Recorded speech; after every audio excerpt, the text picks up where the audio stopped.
ইহান একটি বদ্ধ ঘরে বসে আছে। সামনে পুলিশের বড় কর্মকর্তা এসআই সুমন দাঁড়িয়ে। ইহান উঠে দাঁড়ায়। তার সামনে পেছনে কতগুলো পুলিশের লাশ পড়ে আছে। ইহান তার হাতে থাকা সিগারেটের অংশে একবার টান দিল, তখনই সুমন বলে, হারামির বাচ্চা, তুই বাঁচবি না, তোকে মরতেই হবে। পুলিশ হোক বা মাফিয়া, তোকে মারবে একজন, দেখিস। ইহান সিগারেট ফেলে পায়ের সাথে পিষে নেয়, তারপর বিকট একটা হাসি দিয়ে বলে, আরে চুপ কর শালা শুয়োরের বাচ্চা। পুলিশ হয়ে নারী পাচার করিস, ঘুষ নিস, বড় ডায়লগ দিস এখন। ইহানের উপরে আর কোনো মাফিয়া আছে দেখা শালা? তুই মরবি ইহান, মনে রাখিস। কথা বন্ধ কর জানোয়ার। শুনে রাখ, আমি ভয় দেখাই না, ভয় জন্মায় আমার উপস্থিতিতে। শহরটা জানে আমি চললে বাতাসও পা টিপে টিপে হাঁটে। তুই ভাবছিস আমি রেগে যাব তোর কথাতে আর পুলিশ ধরে মারবো? আমি রাগ করি না, রাগ হচ্ছে দুর্বলদের অস্ত্র।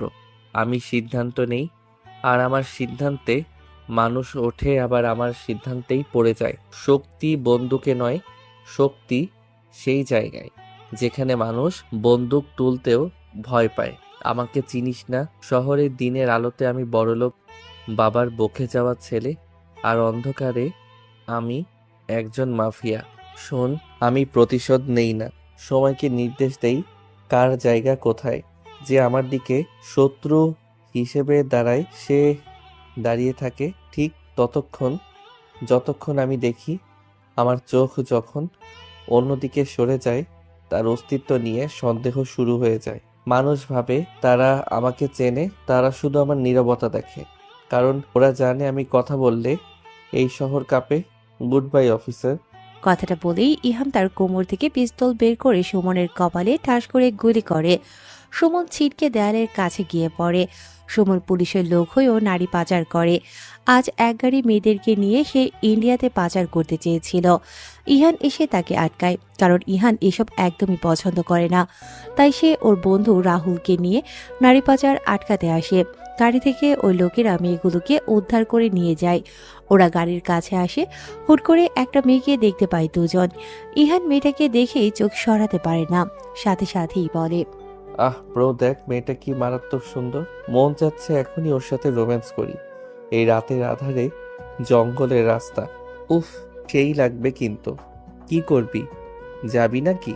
ইহানের কথা শুনে তার বন্ধু অবাক। সে বলে, ব্রো, তুই সত্যি এর সাথে ওসব করবি?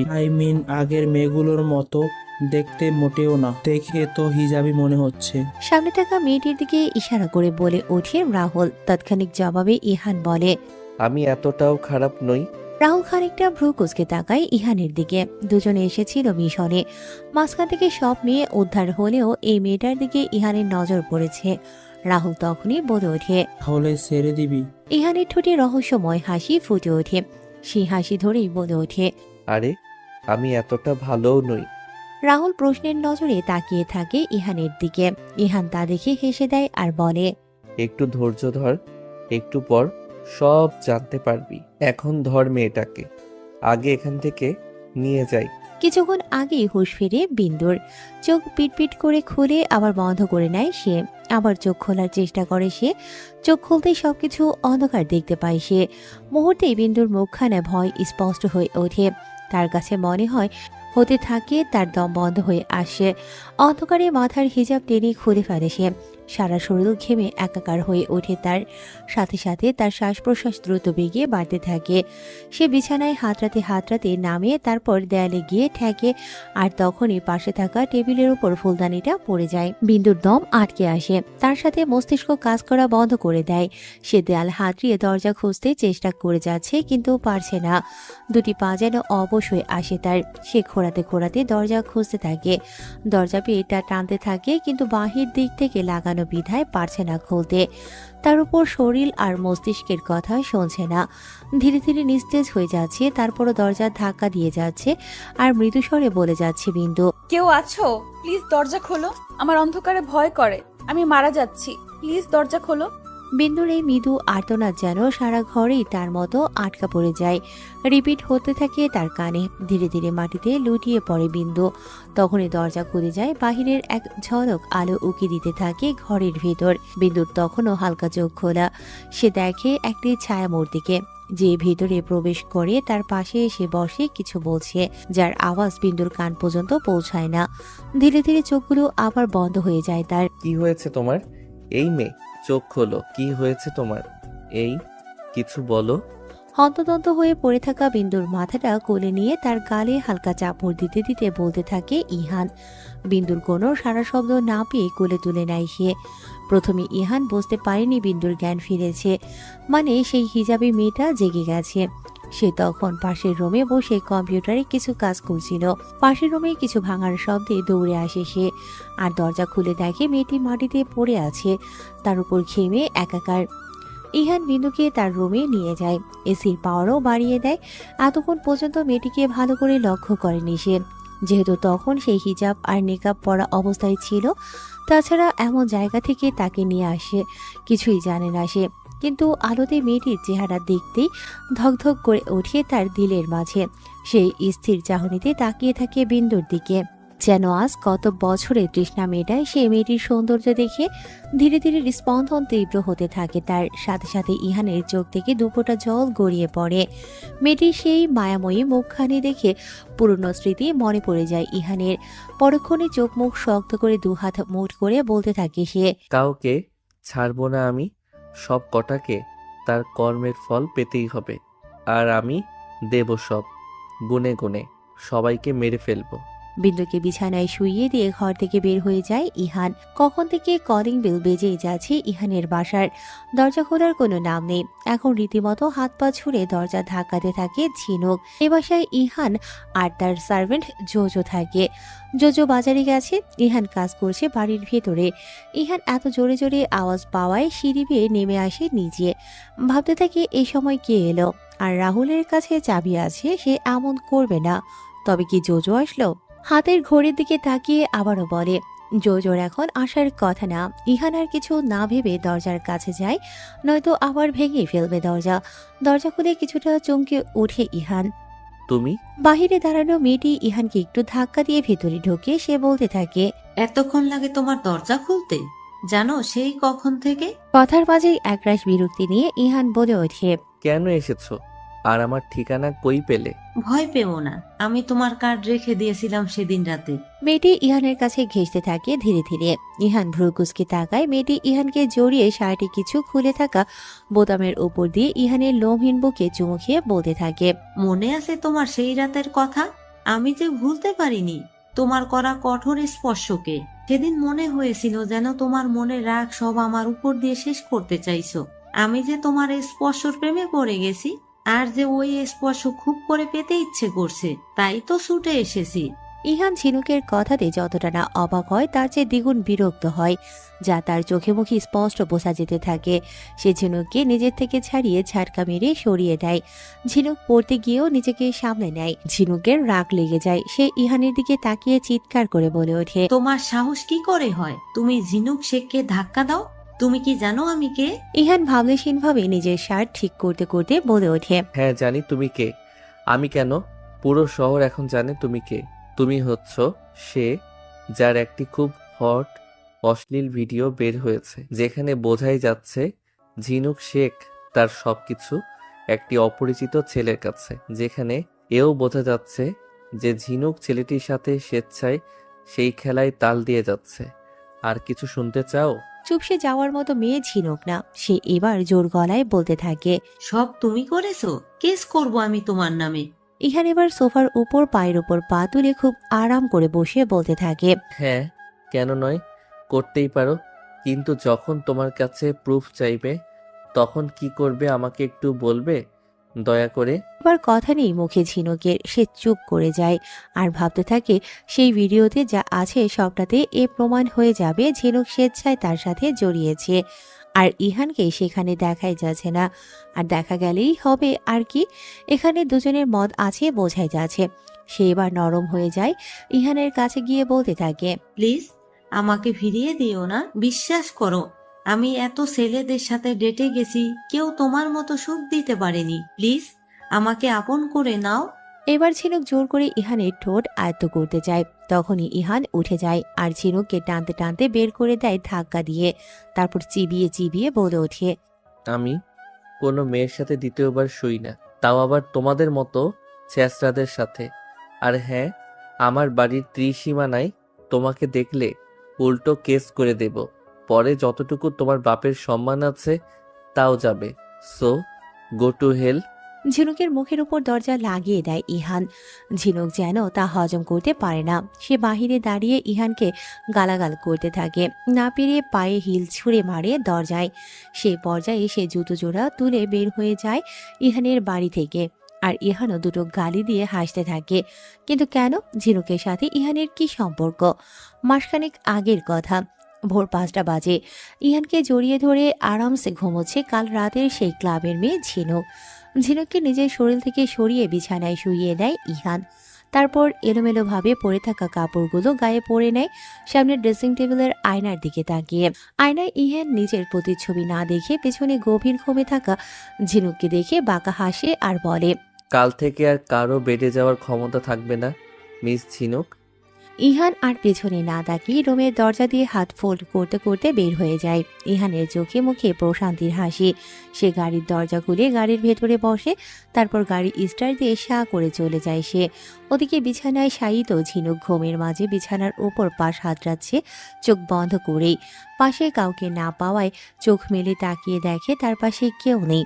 ঝিনুক উঠে বসে এদিক ওদিক দেখে। না, চলে গেছে ইহান। বেড়া না বলে কেন চলে গেল? দীর্ঘশ্বাস সারি ঝিনুক। তারপর গায়ের মাঝে ভালো করে চাদরটা জড়িয়ে চলে যায় ওয়াশরুমে। ইহান দাঁড়িয়ে আছে একটি ঘরের ভেতরে। আর কটা বাকি? প্রশ্নটা শুনতে পায় ইহান। ইহানের পেছন থেকে রাহুল বলে ওঠে, দেয়ালে লাগানো অনেকগুলো মেয়ের ছবির মাঝে দাগ দেয়া আছে। সবার সাথে ইহানের রোমান্স করা শেষ। বাকি আছে শুধু দুটি ছবি, যার একটি ছবিতে ক্রস করে কেটে দিয়ে ইহান বলে ওঠে, আর একটা, তারপর আমি জিতে যাব। এরপর তোর কষ্ট কিছুটা তো কমবে, নাকি আবার পাগলামি করবি? রাহুলের কথায় ইহান হাসে। রাহুল ইহানের সামনে শ্যাম্পেইনের গ্লাস এগিয়ে দেয়। ইহান সেটা হাতে তুলে নেয়। তারপরে রাহুল গ্লাসটা উঁচু করে বলে ওঠে, আজ কি শাম তেরে জিত কি নাম। ইহানও গ্লাসটি উপরে তোলে আর হাসতে হাসতে বলে, থ্যাঙ্কস ব্রো, তুই না থাকলে এটা কখনোই সম্ভব হতো না। চাপ নিস না, we are friend, best friend. দুজনেই শব্দ করে হাসতে থাকে। সকালে ঘুম ভাঙতেই মাথায় 80 মণ ওজনের বাস এসে পড়ে তুহিনের মাথার উপর। একের পর এক কল এসে যাচ্ছে তার ফোনে। বাহিরে মিডিয়ার জন্য পা রাখতে পারছে না তুহিন শেখ। তিনি মাথায় হাত দিয়ে সোফায় বসে আছে। সামনেই পড়ে আছে কতগুলো খবরের কাগজ, যেখানে ফ্রন্ট পেজে ইয়া বড় বড় করে লেখা, তুহিন শেখের বড় মেয়ে ঝিনুকের ভিডিও ফাঁস তার বয়ফ্রেন্ডের সাথে। টিভি অন করতেই দেখা যাচ্ছে সব চ্যানেলে একই খবর বারবার রিপিট হচ্ছে। পেপারে তো শুধু ছবি দেয়া, কিন্তু টিভিতে ভিডিও সহ দেখাচ্ছে। ঝিনুক দরজা বন্ধ করে তার রুমে বসে আছে। রুমের বাহির থেকে চেঁচিয়ে যাচ্ছেন ঝিনুকের মা বারবার, আর বলছে, কোলাঙ্গার মেয়ে, আজ 40 বছরের সম্মান একবারে মাটিতে মিশিয়ে দিলি। বের হ তুই, তোর চুলের মুঠি ধরে বের করব আমার বাসা থেকে। তখনই ঝিনুকের বাবা তেড়ে এসে ঝিনুকের মার গাল বরাবর কষে থাপ্পড় মেরে বলতে থাকে, মাগি, তোর জন্যই হয়েছে সব। নিজে যেমন ছিলি তেমনই মেয়েকে বানিয়েছিস। স্মার্ট হবে নে, এবার তো স্মার্টের ঊর্ধ্বে। এখন দুইজন মিলে কর গিয়ে মাগিবাজি। তুহিন শেখ কাচের গ্লাস জোরে ছুঁড়ে মারে দেয়ালে কাচের গ্লাস ছুঁড়ে মেরে চলে যান তুহিন শেখ। মাথা ফেটে যায় ঝিনুকের মায়ের। মেঝেতে বসে ঝিনুকের মা গালে হাত দিয়ে মরা কান্না জুড়ে তুহিন শেখকে বলতে থাকে, আমি না হয় খারাপ জায়গা ছিলাম, আর তুমি ভুলে গেছো সব 23 বছরের আগের কাহিনী। তারপর উঠে এসে মুখোমুখি দাঁড়ায় তুহিন শেখের আর আঙুল তুলে ফিসফিসিয়ে বলে ওঠে, এসব কিছু রফা দফা করো। ছেলে মানুষের মনে এসেছে, ভুল করে ফেলেছে। যেভাবে হোক আমি আমার মেয়ের শরীরে লাগা দাগ পরিষ্কার দেখতে চাই। তুহিন শেখের বিরক্ত লাগে তার স্ত্রীর কথা শুনে। তিনি প্রতিবার মেয়েকে ছাড় দিয়ে গেছে, কিছুই তো বলেননি। উল্টো তিনি বলে 4-5টা কথা শুনতে হয়েছে তার স্ত্রীর কাছ থেকে। তিনি দীর্ঘশ্বাস ছাড়ে তার স্ত্রীকে তার থেকে কিছুটা ধাক্কা দিয়ে দূরে সরিয়ে দিয়ে বলতে থাকে, আসলেই আমার অতীতের করা কাজের পাপ এখন তো আমারই বইতে হবে। তুহিনের স্ত্রী কিছুই বোঝে না তো দূর মুখ বেঁকিয়ে আবার মেয়ের দরজায় কড়া নাড়তে থাকে। এদিকে ইহানের সামনে পড়ে থাকা নিউজ পেপার আর সামনের টিভিতে ভিডিওগুলো দেখে বাঁকা হাসি এসে পাশে থাকা রাহুল চায়ের কাপে চুমুক দিয়ে বলতে থাকে। বলতে হবে দোস্ত, মেয়েটি খুব মজাই করেছে কাল রাতে।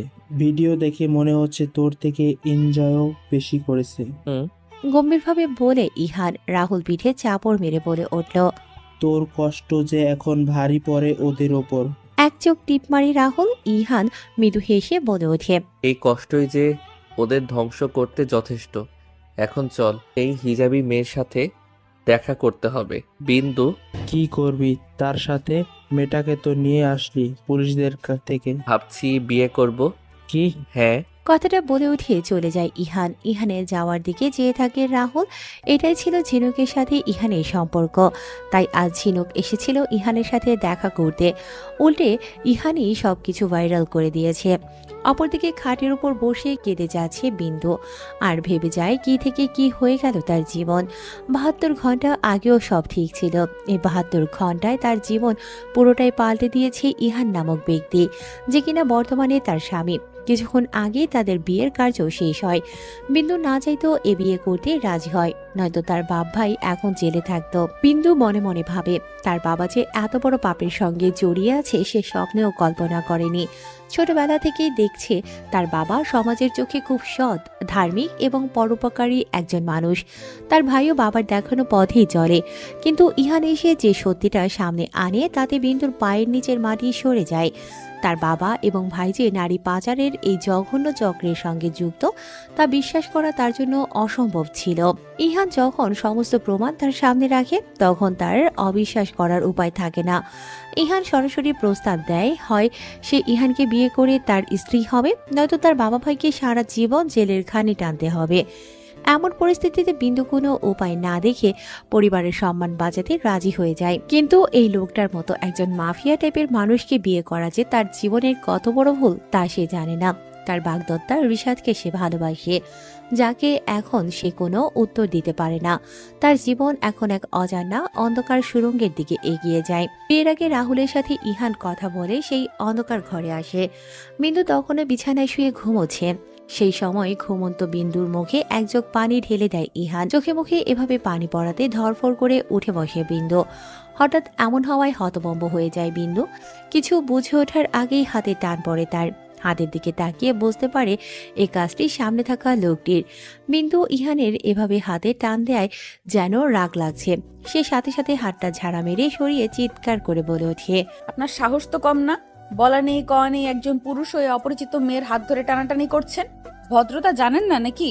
ভদ্রতা জানি, আর এও জানি আমি কোনো পরনারীর হাত ধরি নাই, আমার হবু বউয়ের হাত ধরেছি। কথাটা বলে আবার হাত ধরে বিছানা থেকে টেনে নামায় বিন্দুকে। বিন্দু অবাক হয় ইহানের কথায়। সে বলল, কি যা তা বকে চলেছে? আমি আপনার হবু বউ হব কোন দুঃখে? আর আমার বিয়ে অলরেডি ঠিক হয়ে আছে। ইহান সেদিকে ভ্রুক্ষেপ না করে হাত টেনে যেতে যেতে বলতে থাকে। চলো। বিন্দু এবার আর চেষ্টা করেও হাত ছাড়াতে পারছে না। বিন্দু হাত ছোটাতে ছোটাতে বলতে থাকে, কোথায় নিয়ে যাচ্ছেন? আর আপনি কে? কেনই বা আমাকে নিয়ে এসেছেন? প্লিজ যেতে দিন। কোথায় আমি? ইহান তাকে টানতে টানতে ঘর থেকে বের করে আনে। বিন্দু দেখে তার একটি বিশাল বাংলোর ভিতরে আছে। তার চারদিকে বিলাসবহুল সাজসজ্জা। সিঁড়ি দিয়ে নামার সময় বিন্দু আশেপাশে তাকায়। এই দৃশ্য তার কাছে স্বপ্নের মতো লাগে, কিন্তু বর্তমান পরিস্থিতি তাকে আতঙ্কিত করে। তোমাকে আমার কাছে নিয়ে এসেছি। এখন তুমি তোমার এই হিজাব পরা শান্ত চেহারা আর ওই ভয় পাওয়া চোখগুলো দেখে আমার মন ভরছে না। আমি তোমার জীবনের সব রং কেড়ে নিতে এসেছি। তোমার যে বিয়ে ঠিক হয়ে আছে সেটা ভেঙে গেছে। এখন তুমি শুধু আমার। ইহান শক্ত হাতে তাকে সিঁড়ি দিয়ে নামিয়ে আনে। সিঁড়ির শেষ ধাপে এসে বিন্দু দেখে নিচে আরো কিছু লোক দাঁড়িয়ে আছে, যারা সবাই ইহানের লোক। তাদের সবার চোখে মুখে এক প্রকার ভয় মেশানো সম্মান। ইহান তাদের দিকে একবার তাকায় এবং তার মাথা নিচু করে। বিন্দু ভয়ে কাঁপে। ইহান তাকে টেনে নিয়ে একটা বড় হলরুমের দিকে যায়, যেখানে অনেক দামি আসবাবপত্র সাজানো আছে। প্লিজ আমার হাত ছাড়ুন, ব্যথা লাগছে। বিন্দু মিনতি করে। ইহান তার দিকে তাকায় না, বরং তার হাতটা আরো শক্ত করে ধরে। তোমার ব্যথা এখনই শুরু হচ্ছে মাত্র, অপেক্ষা করো। আমার জীবনের সব কষ্টের প্রতিদান আমি তোমার কাছ থেকে আদায় করব। বিন্দুর মাথা ঘুরে যায়। সে বুঝতে পারে না এই লোকটা কেন তাকে এমন শাস্তি দিতে চায়। তার জীবনের কষ্টের সাথে বিন্দুর কি সম্পর্ক? এই লোকটাকে তো সে চেনেও না। সে দুর্বল পায়ে হাঁটে। তার চোখ দিয়ে অনবরত জল গড়িয়ে পড়ে। তার একমাত্র চিন্তা হলো তার বাবা ভাই কি এখন সত্যি সত্যি মুক্ত, নাকি তাদের সাথেও কোনো খেলা চলছে। সে ইহানকে জিজ্ঞেস করতে চায়, কিন্তু ভয়ে তার গলা দিয়ে কোনো শব্দ বের হয় না। ইহান তাকে হলরুমের মাঝখানে এনে দাঁড় করায়। তারপর তার হাত ছেড়ে দিয়ে গম্ভীর স্বরে ঘোষণা করে, এই যে মহিলাটিকে দেখছো, সে আজ থেকে আমার স্ত্রী, আর এই বাড়িতে তার প্রতিটি নির্দেশ পালন করা হবে। তবে মনে রাখবে, এই বাড়িতে সে কেবল একটি পুতুল, আমার হাতের পুতুল। তার ইচ্ছের কোনো মূল্য নেই। তার কোনো বন্ধু বা আত্মীয়ের সাথে কোনো যোগাযোগ থাকবে না। সে এখন থেকে শুধুই বিন্দু ইহান। বিন্দু তার কথা শুনে হতবাক হয়ে দাঁড়িয়ে থাকে। তার জীবন এক মুহূর্তে অন্য কারো হাতে চলে যায়। সে চোখ তুলে ইহানের দিকে তাকায়। ইহানের চোখে কোনো আবেগ নেই, আছে শুধু এক শীতল প্রতিশোধের আগুন। বিন্দু বুঝতে পারে তার জীবন এখন এক খাঁচার পাখি, যার মুক্তি নেই। ইহানের এবার যেন খুব রাগ লাগছে। সে এবার বিন্দুকে তার বরাবর দাঁড় করিয়ে বলতে থাকে, বিয়ে করতে হবে এখন তোমাকে। বিষম খায় বিন্দু। কিছু বুঝে ওঠার আগেই আবার হাঁটতে শুরু করে ইহান। তখনই বিন্দু তার সকল শক্তি প্রয়োগ করে ধাক্কা মারে ইহানকে। ইহান কিছুটা আনব্যালেন্স হয়ে পড়ে যেতে নেয়, কিন্তু পড়ে না। তখনই বিন্দু বলে ওঠে, আপনি আমার কথা বোঝেন না নাকি অবুঝ? আপনি বারবার বলছি আমার বিয়ে ঠিক হয়ে আছে। আর কে আপনি? এত কিসের অধিকার খাটাচ্ছেন আপনি আমার উপর? খবরদার, আরেকবার আমাকে স্পর্শ করেছেন তো জানে মেরে ফেলবো আপনাকে। আপনি জানেন আমি কে? যদি জানতেন তাহলে আমাকে স্পর্শ করার সাহস পেতেন না আপনি। ইহান এবার হো হো করে হাসিতে মেতে ওঠে। বিন্দু এক ভ্রু উঁচু করে যে ভাবে লোকটি বুঝি পাগল হয়ে গেছে। মুহূর্তে গম্ভীর হয়ে ওঠে ইহান আর বলতে থাকে, অনেক বলেছ, আর আমিও অনেক শুনেছি। এবার চলো, দেরি হয়ে যাচ্ছে। ইহানের কথায় দুই পা পিছিয়ে যায় বিন্দু। এতক্ষণ পর্যন্ত নিজেকে শক্ত রাখতে পারলেও এখন আর পারছে না সে। কান্না আসছে তার। বুঝতেই পারছে এ লোক খুব তেড়া, এর সাথে সে পারবে না। তবুও সে শেষ পর্যন্ত লড়ে যাবে। তখনই ইহান হুমকির সুরে বলে ওঠে, যদি নিজের বাবা ভাইয়ের ভালো চাও তাহলে চলো। বিন্দু চমকে তাকালো। ইহান মুচকি হেসে আবার হাত টান দিতে নেয়। বিন্দু হাত সরিয়ে নেয় আর তাচ্ছিলের একটা হাসি দিয়ে বলতে থাকে, আপনি আমাকে ভয় দেখাচ্ছেন? রাহিন সরকারের বোনকে আপনি চেনেন তাদের? একবার জানতে পারলে আপনার মাথাটা থাকবে না। রাহিন সরকার নামটা শোনার সাথে সাথে রাগ চেপে বসে মাথায় ইহানের। সে সাথে সাথে বিন্দুর কিছু চুল হাতের মুঠোয় টেনে ধরে বলতে থাকে, রাহিন সরকারের নামটা না নিলেই পারতিস। ভালো খাতির করছিলাম, ভালো লাগেনি তোর। এখন দেখছি তোকে আমার খারাপ দিকটা দেখাতেই হবে। খুব তেজ না তোর শরীরে? এই ছোট থেকে পই পই হিসেব নেব আমি আজ। একবার বিয়েটা হতে দে। বিন্দু ব্যথায় কুকড়ে যাচ্ছে। বারবার হাত ছোটানোর চেষ্টা করে যাচ্ছে, কিন্তু ব্যর্থ হচ্ছে প্রতিবার। চোখ দিয়ে পানি পড়ছে টপ টপ করে। বিন্দু কাঁদো কাঁদো গলায় বলে ওঠে, প্লিজ ছাড়ুন, অনেক ব্যথা পাচ্ছি।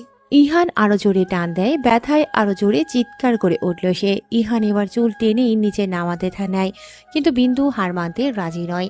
এবার রাগ বেড়ে যায় ইহানের। বিন্দুকে ধাক্কা মেরে ফেলে দেয়। সাথে সাথে ফ্লোরে পড়ে যায় বিন্দু। তখনই ইহান বলতে থাকে, তোরা ভালো কথা কাজ কোনোটারই দাম দিতে জানিস না, বা ঠিকই শুনি। কি ভাবিস তোরা? উপরে হাদিস কোরআন দেখাবি আর নিচ দিয়ে পাপ কাজ করে বেড়াবি? কেউ কিছু বলবে না? বিন্দু ফ্লোরে পড়ে হাঁপাতে থাকে। সে দ্রুত উঠে বসার চেষ্টা করে, কিন্তু তার মাথা ঘুরছে। ইহান তার কাছে এগিয়ে আসে। তার চোখে এখন যেন আগুন জ্বলছে। বিন্দু নিজেকে গুছিয়ে নিয়ে দ্রুত উঠে দাঁড়ায়। তার চোখ তখনও জলে ভরা, কিন্তু ভয়ে নয়, এবার তার রাগে। আমি কি পাপ করেছি? আমার বাবা ভাই যা করেছে তার দায় আমি কেন নেব? আর আমার জীবন নিয়ে ছিনিমিলি খেলার আপনি কে? আমাকে যেতে দিন, নইলে আমি চিৎকার করে লোক জড়ো করব। ইহান এবার তীব্র হাসি হাসে, যা বিন্দুর বুকের ভেতর কাঁপন ধরায়। চিৎকার করবে? কাকে ডাকবে তুমি? তুমি এই মুহূর্তে আমার ব্যক্তিগত দ্বীপে আছো। এখানে তোমার চিৎকার শোনার মতো কেউ নেই আমার লোক ছাড়া। আর তোমার বাবা ভাই, তারা এখন নিরাপদে আছে, ঠিক যেমনটা আমি চেয়েছি। তুমি আমার হয়ে গেলেই তারা মুক্ত। তবে মনে রেখো, তাদের মুক্তির একমাত্র চাবিকাঠি তুমি বিন্দু। ইহান তার কাছে এক পা এগিয়ে আসে। বিন্দু ভয়ে দুপা পিছিয়ে যায়। সে দেয়ালে পিঠ ঠেকায়। তুমি জানো না তুমি কার ক্ষতি করেছো। আমি যা হারিয়েছি তার মূল্য তোমাকে দিতে হবে। তোমার পবিত্রতার মুখোশ আর বেশি দিন থাকবে না। আজ থেকে তোমার জীবন আমার হাতে, তোমার প্রতিটি শ্বাস আমার অনুমতিতে চলবে, তোমার প্রতিটি স্বপ্ন আমার ইচ্ছেতে ভাঙবে। কিন্তু মাথা নিচু করে নেয়। সে বুঝতে পারে এই লোকটি কতটা ভয়ঙ্কর। তার কথায় কোনো ফাঁকি নেই, সবটাই কঠিন বাস্তব। নিজেকে অসহায় মনে হয় তার জীবনে এই লোকটির প্রবেশ তার সমস্ত কিছু কেড়ে নেয়, তার স্বপ্ন, তার স্বাধীনতা, তার ভালোবাসা সব।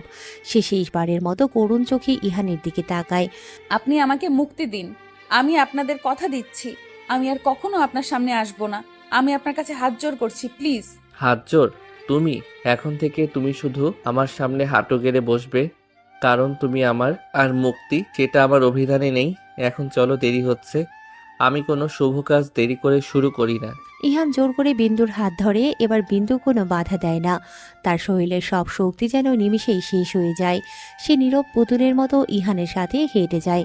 তার চোখে শুধু একরাশ অন্ধকার। তার মাথায় ঘুরতে থাকে তার বাবা ভাইয়ের মুখ। তাদের রক্ষার জন্য সে যে কোনো কিছু করতে পারে। ইহানের কোনো কথার অর্থ বিন্দু বোঝে না, না বোঝারই কথা। বিন্দু বলে ওঠে, কি যাতা বলছেন? ইহান সাথে সাথে দুহাতে তালি বাজায়। সঙ্গে সঙ্গে টিভির স্ক্রিনে বিন্দুর ভাই বাপের ছবি ভেসে ওঠে। ছবিটি দেখে সাথে সাথে হাসি ফুটে বিন্দুর ঠোঁটে। কিন্তু হাসিটা ছিল ক্ষণিকের, যা পর মুহূর্তেই আরেকটি ছবি দেখে মিশে যায়। ছবিটিতে দেখা যাচ্ছে তার ভাই কাউকে জবাই করছে, আর তার বাবা সেই লোকটির পা দুটি চেপে ধরেছে। ধপ করে বসে পড়ে ফ্লোরে বিন্দু, আর কাঁদতে থাকে। বিন্দু ভাবতে থাকে, তার বাবা আর ভাই আল্লাহওয়ালা মানুষ, তারা এটা কিভাবে করছেন? সাথে আশেপাশে অনেক মেয়ে। ছবিটি দেখে ভয় কেঁপে উঠছে বারবার বিন্দু। কি নির্মমভাবেই না হত্যা করছে লোকটিকে। তখনই ইহান বলে ওঠে, বিয়ে করবে নাকি জেলের ভাত খাওয়াবো তোমার রাহিন ভাইকে? চলো চলো চোখে তাকায় ইহানের দিকে বিন্দু, আর বলল, আপনি মিথ্যা বলছেন না? ইহান মাথা নাড়ে। সে বলে, না, এমন অনেক প্রুফ আছে তোমার পরিবারের অ্যাগেনেস্টে। এখন তোমার হাতে সব। আমি নিচে যাচ্ছি। 10 মিনিটের নিচে না আসলে এসব কিছু আমি পুলিশের কাছে পাঠিয়ে দেব। কথা শেষ করে বের হয়ে যায় ইহান। ঠোঁটে তার বাঁকা হাসি। ইহান যেতেই হাউমাউ করে কেঁদে ওঠে বিন্দু। তার বাবা ভাই এমন হবে ভাবতে পারেনি সে। কতই না গর্ব ছিল তাদের নিয়ে। সব ভেঙে চুরমার। আর যাই হোক, ভালোবাসে তাদের। জেলে দেখতে পারবে না সে। নিজের মনকে বুঝিয়ে নিচে নেমে আসে বিন্দু। নিচে কাজে এসে বসে আছে। বিন্দু যেতেই রীতিনীতি মেনে বিয়ে হয়ে যায় বিন্দুর। কাজীকে রুহুল নিয়ে চলে যায়, আর ইহান বিন্দুর হাত চেপে ধরে টেনে নিয়ে যায় তার ঘরে, আর ধাক্কা দিয়ে ফেলে দেয় বিছানায়, আর বলতে থাকে, কি এইটুকুতেই তেজ ফুরিয়ে গেল? এখনো সাপ নাচনি বাকি আছে। এভাবে তাকিও না সোনা, বুকে লাগে খুব।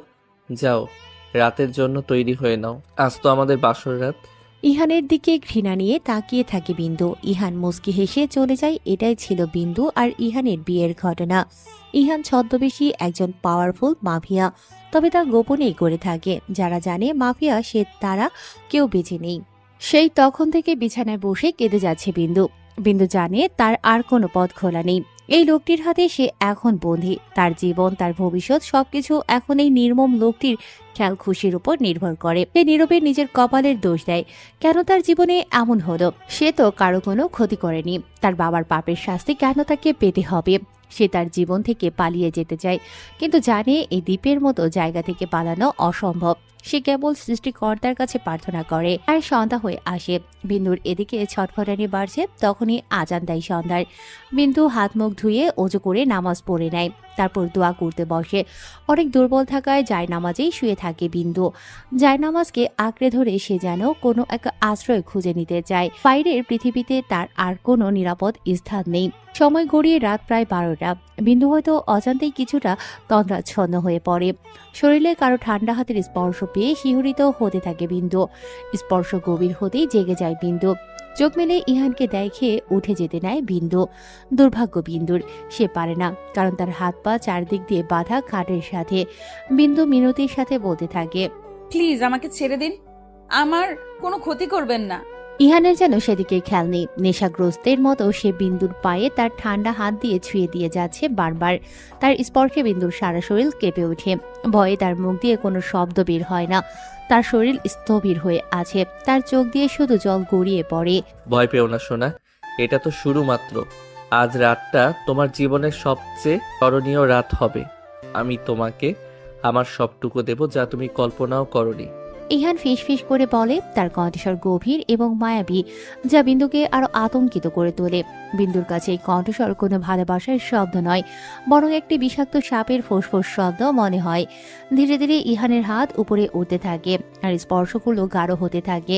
বিন্দুর শরীর তখনও বাধা, কিন্তু তার মনের ভেতরে এক তীব্র বিদ্রোহ শুরু হয়। সে শেষ চেষ্টা হিসেবে জোরে মাথা ঝাঁকিয়ে ইহানের হাত থেকে নিজেকে মুক্ত করার চেষ্টা করে, কিন্তু কোনো লাভ হয় না। ইহান বিন্দুর কাছে ঝুঁকে আসে, তার চোখ দুটি অন্ধকারে জ্বলজ্বল করছে, যেন কোনো শিকারী তার শিকারের কাছে আসে। ঠিক তখনই বিন্দুর পায়ের কিছুটা উপরে একটা শুকনো ক্ষত দেখে থেমে যায় ইহান। বোঝাই যাচ্ছে ক্ষতটা অনেক পুরনো। কিছু স্মৃতি চোখের সামনে ভেসে ওঠে ইহানের, সাথে সাথে চোখ ঝাপসা হয়ে যেতে থাকে তার। এদিকে হঠাৎ ইহান থেমে যাওয়ায় বিন্দু আল্লাহর কাছে শুকরিয়া করে যাচ্ছে বারবার। তারপরও ভয় করছে, কারণ সে বুঝতে পারছে না এই লোকটির মতিগতি। তখনই ইহান নিজেকে সামলিয়ে বলে ওঠে। এটা কিসের চোট? সামনে দাঁড়ানো ইহানের এত ঠান্ডা কণ্ঠ শুনে অবাক হয় বিন্দু। সে কাঁদতে কাঁদতে কণ্ঠে বলে ওঠে, কিছু আপন মানুষের দেওয়া শেষ চিহ্ন। আবার কেঁদে ওঠে বিন্দু, কিন্তু এবারের কান্নাটা ভিন্ন। এই কান্নায় কেবল কষ্ট নয়, গভীর শূন্যতা মিশে আছে। বিন্দুর কথাটা ইহানের মনে লাগে। সে সাথে সাথে উঠে বিন্দুর 2 হাত পায়ের বাঁধন খুলে চলে যায়। বিন্দু সেখানেই শুয়ে চিৎকার করে কাঁদতে থাকে, কিন্তু এই কান্না যেন ইহানের করে যাওয়া টর্চারের নয়, হারিয়ে ফেলা কোনো অতীতের। দুজনেই দুদিকে কাছে, দুজনের দুঃখ যেন এক। মনে পড়ে যাচ্ছে সেই ছোট্টবেলার কথাগুলো, হাসি খুশি ভরা জীবনের কাহিনীগুলো, ইহানের অতীতের স্মৃতি। পুরি মেয়ে, আর কত কষ্ট সহ্য করতে হবে আমাদের তোর জন্য বল? গ্রামের আনাচে কানাচে সবাই তোর কুকর্মের কথা সমালোচনা করছে। কেন যে তোকে জন্ম দিলাম, জন্মের সময় কেন যে 2 টাকা দিয়ে ব্লেড এনে তোর গলায় বসাইনি, আসলেই সব দোষ আমার। আজ আর তোকে বাঁচিয়ে রাখবো না। জোরে চিৎকার করে কথাগুলো বলেই ইহানের মা তার মেয়ে মারিয়াকে তাদের রান্নার জ্বলন্ত চুলা থেকে খড়ি বের করে মারিয়ার হাতে লাগিয়ে দেয়। ও মা গো বলে জোরে আর্তনাদ করে ওঠে মারিয়া।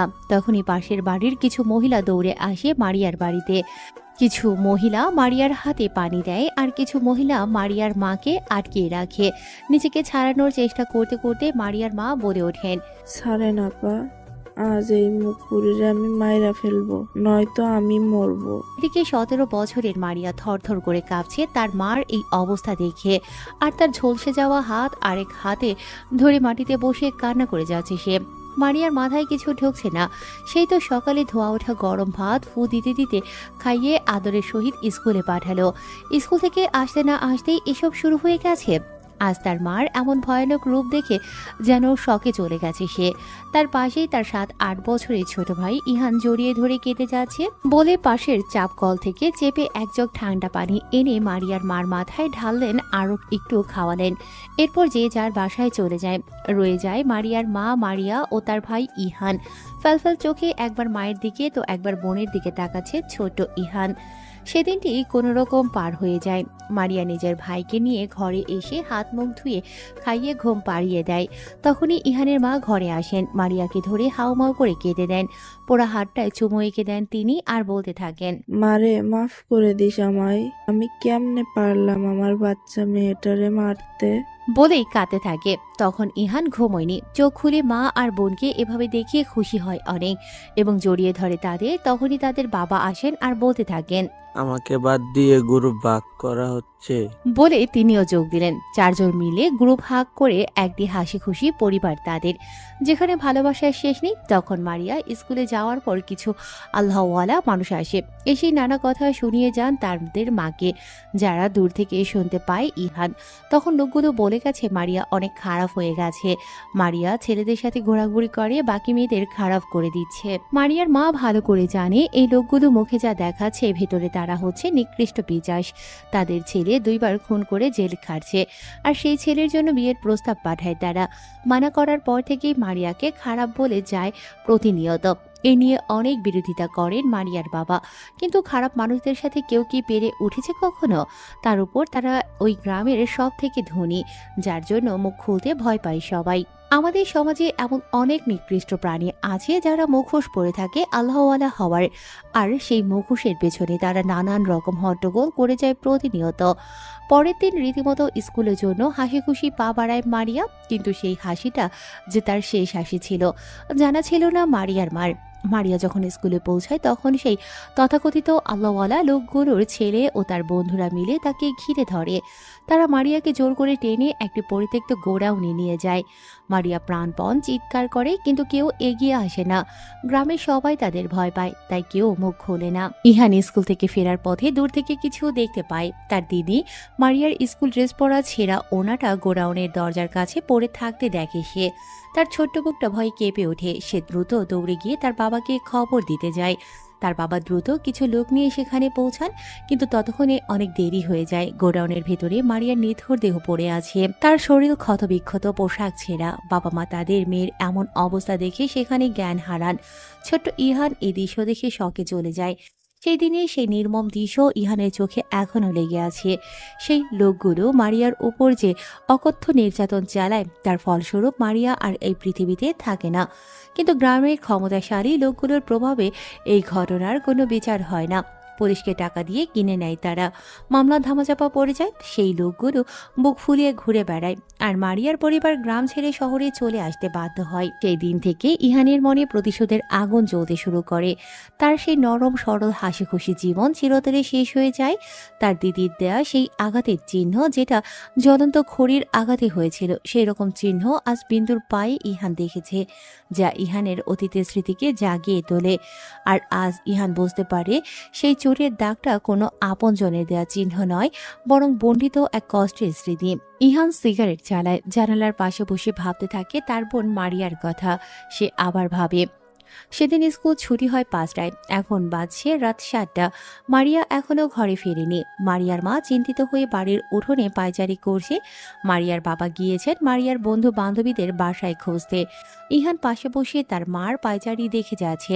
ছোট্ট ইহান কি করবে বুঝতে পারছে না, ভাবছে আজ বড় হলে ওকে ঠিক খুঁজে বের করতাম। চোখের সামনে ভেসে উঠছে সকালে বোনের সাথে কাটানো শেষ স্মৃতিটুকু। সকাল সকাল বোনের হাত ধরে বের হয়ে যায় স্কুলে ইহান। ছোট্ট হলেও ইহান বড়দের মতো আচরণ করতো সব সময়। বড় ভাইয়ের মতো দায়িত্ব পালন করতো সে। মারিয়াও তার নাক চেপে বলতো, ওলে আমার বড় ভাইটা রে। তারপর দুজনে ফিক করে হেসে দিত। আজই তার ব্যতিক্রম হয় না। যথারীতি স্কুলে এসে ক্লাস করতে চলে যায় সে। ইহান ছোট্ট ক্লাসে থাকায় ইহানের আগে ছুটি হয়ে যায়। ইহান স্কুলে দেরিতে ভর্তি হওয়াতে সে ছোটদের সাথে ক্লাস করে। এখানে তার কিছু বন্ধু বান্ধবীও তৈরি হয়, কিন্তু তারা সবাই ছোট। তাদের মধ্যে সবচেয়ে ছোট ছিল বিন্দু। আর বিন্দুকে ইহান ছোট থেকেই পছন্দ করত। বিন্দুও করত, কারণ মেয়েরা বেশিরভাগ বাবা ভাইয়ের কাছে আবদার করত, বায়না ধরত, কিন্তু বিন্দু তা পারে না। তাই তার সব আবদার থাকতো ইহানকে জুড়ে। ইহানও তার পকেট মানি দিয়ে তাকে এটা ওটা কিনে দিত। সেদিন স্কুল ছুটির পর বিন্দু আর ইহান তার বোনের কাছে যায়। মারিয়া তাদের দেখে ক্লাস থেকে বের হয়ে আদর করে বলতে থাকে, মা, আমার রোমিও তার জুলিয়েটকে নিয়ে এসেছে দেখছি। আপি, মারিয়া হাসতে হাসতে বলতে থাকে, আচ্ছা বাবা, সরি, এখন বাসায় যা, বিন্দুকে ওর বাসায় পৌঁছে দিস কিন্তু। বিন্দু সাথে সাথে মারিয়াকে জড়িয়ে ধরে বলে, তুমি অনেক কিউট আপি, আসি। বলে চুমু এঁকে দেয় মারিয়ার গালে। মারিয়াও তাকে চুমু খেয়ে বলে। তুমি কিউট বাবু। চলে আসে তারা। বিন্দুকে বাসায় দিয়ে ইহান চলে যায় তার বাসায়। এভাবে দুপুর গড়িয়ে বিকেল হয়ে যায়। মারিয়ার জন্য ভাত বেড়ে জোড়াতে রাখে মারিয়ার মা। ইহান মাঠে খেলতে গেছে। এভাবে বসে থাকতে থাকতে সন্ধ্যা হতে থাকে। ইহানও চলে আসে। এসে দেখে তার মা পায়চারি করছেন। সঙ্গে সঙ্গে তার বাবাকে কল করে। বাবা এসে খুঁজতে যান এদিক ওদিক, পান না সে। শেষে ঘরে ফিরে আসেন মারিয়ার বাবা। তবে কেটে যায় 7 দিন। ইহানদের বাড়ি যেন শুনশান নীরবতায় পরিণত হয়েছে। মারিয়াকে না পেয়ে বেহাল অবস্থা তাদের। পুলিশে রিপোর্ট করেন তারা। পুলিশও কিছু জানাতে পারে না, সত্যি বলতে জানাতে চায় না। কেউ তো আর সেদে সেদে তার জান খোয়াতে যাবে না। ইহানের পরিবার পুরোপুরি ভেঙে পড়ে। তারা জানা সত্ত্বেও কারা এমন করেছে কোনো পদক্ষেপ নিতে পারছে না, কারণ তাদের কাছে প্রমাণ নেই। এর মাঝে ইহানের বাবা বার কয়েক রাহিন সরকারের বাড়িতে গিয়ে হাত পা ধরছেন, কিন্তু তারা তাকে অপমান করে বের করে দিয়েছেন, যা ইহানের খুব গায়ে লেগেছিল। সেদিন বিকেলে ইহান পুকুর ধারে বসে রাগে ইট ছুঁড়ছিল। তখনই ছোট্ট পায়ে হেঁটে হেঁটে বিন্দু এসে তার পাশে বসে। বিন্দুকে দেখে রাগ যেন আরো বেড়ে গেল, তবুও চুপ করে বসে রইল। তখনই পাশ দিয়ে একটা বেলুন ওলা যাচ্ছিল। ছোট্ট বিন্দুর ঠোঁটের কোণে হাসি উকি দিল। সে সাথে সাথে ইহানকে ঝাঁকি দিতে থাকে। তখন আর ইহান তার রাগ ধরে রাখতে পারল না। বিন্দুকে ধাক্কা মারল জোরে, আর সে পায়ে অনেক ব্যথা পায় আর জোরে কাঁদতে লাগলে। ইহানের যখন হুঁশ হয় তখন দেখে বিন্দুর পা থেকে রক্ত পড়ছে। ইহান বিন্দুর কাছে ধরতে গেলে বিন্দু বলে ওঠে, ভাইয়া তুমি খুব পচা, আমাকে মারলে, দেখো রক্ত পড়ছে, আমি আর কথা বলবো না তোমার সাথে। চলে যায় বিন্দু সেখান থেকে। সেদিন ছিল ইহানের সাথে বিন্দুর শেষ দেখা। 8 দিনের মাথায় ইহানদের বাসায় একটি কল আসে হাসপাতাল থেকে। কলটি রিসিভ করতেই থমকে যায় ইহানের বাবা। চোখ দিয়ে গড়গড় করে পানি পড়তে থাকে তার। দৌড়ে হাসপাতালে ছুটে চলেন তিনি। তার পেছনে যায় ইহানের মা আর ইহান। সরকারি হাসপাতালের একটি নোংরা বেডে শুয়ে আছে মারিয়া। তাকে দেখে ইহানের বাবা মা দুজনেই স্তব্ধ হয়ে দাঁড়ান। তাদের সুন্দর মেয়েটার চেহারা বিধ্বস্ত হয়ে আছে। তখনই পাশের ডক্টর এসে বলতে থাকেন, শোন আপনারা। ইহানের বাবা কোনো রকম নিজেকে সামলিয়ে বলে ওঠে, ও আচ্ছা, আপনি একটু আসুন আমার সাথে বাইরে। ডক্টরের পেছনে গেলেন ইহানের বাবা তার চেম্বারে। ডক্টরের কথা শুনে কান গরম হয়ে গেল ইহানের বাবার। নিজের মেয়ের এই অবস্থা কেউ মানতে পারে না, তিনিও পারছেন না। তখন ডক্টরের চেম্বারে যেতেই ডক্টর বলতে থাকেন, আপনার মেয়েকে রেপ করা হয়েছে। শুধু রেপ না, নানাভাবে শারীরিক টর্চার করা হয়েছে। তার শরীরে সিগারেট দিয়ে পোড়ানোর দাগ আছে, তার সাথে মোম গলে ফেলা হয়েছে আপনার মেয়ের শরীরে। ওর অবস্থা বেশি ভালো না, সে বাঁচবে কিনা আমরা বলতে পারছি না। সে মানসিকভাবেও ভেঙে পড়েছে। সেখানেই ফুপিয়ে কেঁদে ওঠেন ইহানের বাবা। কোনো বাবা মা চায় না তার মেয়ের এমন অবস্থা হোক। সেদিন তিনি মেয়েকে ঘরে নিয়ে আসেন। হাসপাতালে চিকিৎসা শেষ, তাকে এখন ভালো পরিবেশ দরকার সেরে ওঠার জন্য। কিন্তু মারিয়ার অবস্থা আরও খারাপ হচ্ছে। এর মাঝে থানায় রাহিন সরকার আর তার বাবার নামে জিডি করতে গেছেন কয়েকবার, কিন্তু জিডি তারা লিখছেন না। কারণ জিজ্ঞাসা করলে বলছে প্রমাণ দিতে, যা তাদের কাছে নেই। হতাশ হয়ে বাড়ি ফিরতে আসতো তিনি। সব রাস্তা যখন ধীরে ধীরে বন্ধ হয়ে যাচ্ছিল তখনই একটি আশার আলো দেখতে পায় তারা। সেদিনের আশার আলো নিয়ে এসেছিল একটি ফোন কল। ইহানের বাবার চোখ মুখ উজ্জ্বল হয়ে ওঠে সেদিন। শান্তির নিঃশ্বাস ফেলে পুলিশের কেস করেন ইহানের বাবা। এবার পুলিশেরা কাচুমাচু হয়ে দাঁড়িয়ে সালাম করতে করতে কেসটি লেখে। মারিয়ার স্টেটমেন্ট নিয়ে তারা আরো অবাক হয়। তাদের সাথে আরো 2 জন জড়িত আছে শুনে। কেস করার ঠিক মুহূর্তের মধ্যে আসামিদের হাজির করে হাজতে ভরা হয়। সবকিছু মুহূর্তেই জাদুর মতো কাজ করে চলে। কেস এখন আদালত পর্যন্ত আনা হয়েছে। পরশু তার ডেট।